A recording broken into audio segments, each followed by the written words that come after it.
जब पहुंचे हैं तो उन्हें पता चला अपने माता पिता के नाम से श्राद्ध किया है। धुंधकारी के बारे में पता चला कि धुंधकारी भी मर चुका है, तो एक पिंडदान धुंधकारी के नाम से भी कर दिया। गोकर्ण जी महाराज ने सोचा चलो अब तो बहुत दिन हो गए, यात्रा भी पूरी हो गई, अब अपने घर चलते हैं। कहते जननी जन्म भूमस्य स्वर्गादपि गरियसी, जन्म देने वाली माता और अपनी जन्म भूमि स्वर्ग से बढ़कर के होती है, गीता कहती है। हाँ। एक बात बता दें, आप कहीं भी आपने जन्म लिया है उन लोगों को भूलना मत। जन्म भूमि में जब जब जाते होगे ना तो लोग खुश नहीं करते हैं, जी हमारा वही मित्र था, वही हमारा भतीजा था, वही बेटा था, आज इतना बड़ा हो गया है। अपनी मातृभूमि में जन्म भूमि में जाना भी चाहिए। साल में नहीं जा, 6 महीने में नहीं जा सको तो साल में जाओ। एक बार तो साल में, आप कहीं भी देश विदेश रहते हैं तो साल में एक बार चक्कर तो लगना चाहिए। क्यों? वहां भी आज तुम देश विदेश में आप किसी भी पदस्थ हो, व्यापारी हो, अधिकारी हो, जो भी हो, इन पूर्वजों का ही तो आशीर्वाद है। गांव के ग्राम देवता, नगर देवता, क्षेत्र देवता हैं, गांव की भूमियां हैं, इनका ही तो आशीर्वाद होता है। और उनको हम भूल जाएं।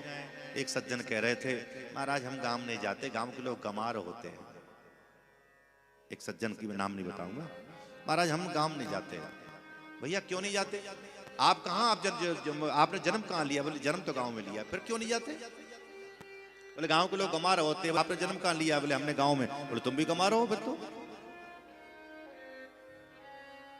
गांव के लोगों को लोग आज शहरों में जो लोग बसे हुए, कहां से, गांव से निकल कर ही तो शहरों में पहुंचे। आज हम थोड़ी सी धन कमा लेते हैं, थोड़ी सी शोहरत कमा लेते हैं, तो गांव के लोगों को अपने भूल जाते हैं। बिल्कुल बिल्कुल। जन्मभूमि के लोगों को मत भूलिए, जन्मभूमि को मत भूलिए, और जन्म देने वाली माँ को मत भूलिए। अपने गांव में आए हैं, जिस घर में किलकारियां होती है उस घर में अंधेरा पड़ा हुआ है।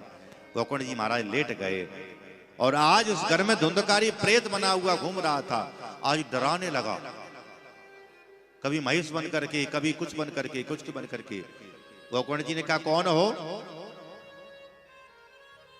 कौन हो, मुझे उत्तर दो। लेकिन वो प्रेत है, प्रेत उत्तर, क्योंकि प्रेत कुछ बोलना नहीं चाहता। तब गोकर्ण जी ने हाथ में से कमंडल में से जल लेकर के छोड़ दिया है सामने, और आज छाया के रूप में आकर के दीवार पे आकर के उसकी छाया दिखाई दे रही है। भैया कौन हो, बोलो तो सही। कह रहा हम भ्राता तो दियोस्मी धुंधकारी नामता। भैया मैं तुम्हारा भाई धुंधकारी हूं।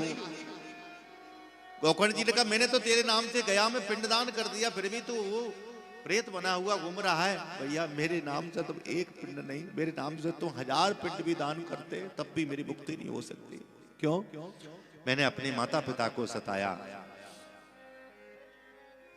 इसलिए ब्राह्मण के घर में जन्म लेने के बाद में ब्राह्मण जैसे कर्म नहीं किए, इसलिए मेरी मुक्ति नहीं हो सकती।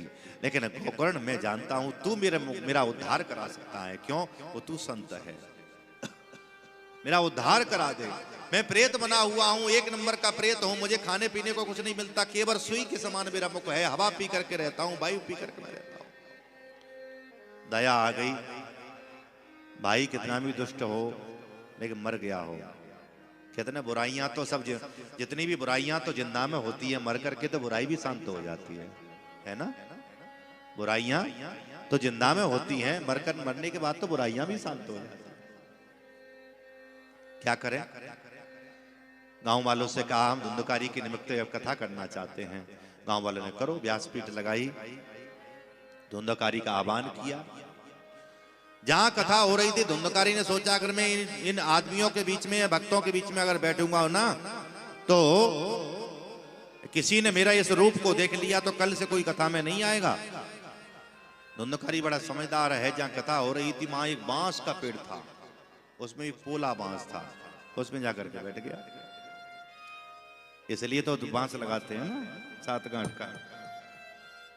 उसमें जाकर के बैठ गया और आज देखिए दिन में कथा सुनता है और रात में इस कथा का मनन करता है। श्रवणम तु मननम कृतम,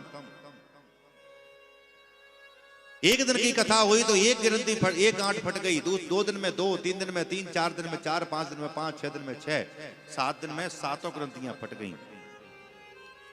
7 ग्रंथियां क्या हमारे शरीर में ही तो 7 गांठ हैं।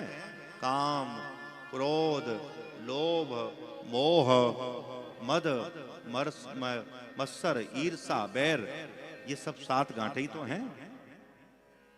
जब इन जब सातों गांठें जब फटती हैं, ये 7 विकार निकलते हैं, फिर वो भक्त बन जाता है। आज मुक्त हो गया।